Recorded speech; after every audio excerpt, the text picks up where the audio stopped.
Daily Parsha insight for Wednesday, Parshas Noach. We said one of the verses today was God told Noah, as long as the earth lasts, seed time or harvest, cold or hot seasons, summer or winter, day or night will never cease. Wow. God's promise lent permanence to creation after the flood, solidifying the natural order. This did not mean, however, that God confined us irrevocably within the bounds of nature, either physically or spiritually. Rather, he charges people with the task of infusing nature with transcendent consciousness. To enable them to do this, he gave them the weekly Shabbos. Baruch Hashem. He charged his people with the task of infusing nature. I'm spacing out. Does not mean, however, that God confined us to be locked into nature. He's charging us to infuse nature with transcendent God consciousness. To enable us to do so, he gives us the weekly Shabbos.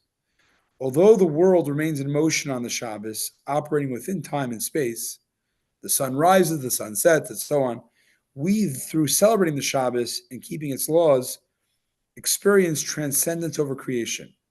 We thus affect the synthesis of creation and transcendence by experiencing transcendence within creation. So even though the beat goes on, Shabbos is really for us is a way of raising us above the natural cycle of creation. That's what transcendent means. Yeah, I think it means that Shabbos. Why is person keeping Shabbos? Because God said so. Because God rests on the seventh day, right? I mean, even though the normal reaction to the world is to engage with it and ride the wave of the things going on, wake up, plow your field, go to bed, and so on.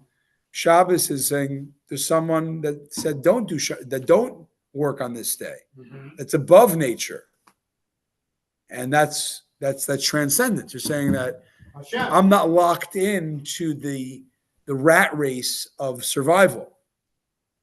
God is in control. I can mirror my creator. Wednesday's mitzvah from the Rambam's Sefer Mitzvah says, 104th mitzvah is we're commanded regarding the tumah, the impurity of a zav, someone that has a natural flow. This mitzvah includes the laws of how a person becomes a zav and how he conveys impurity to others.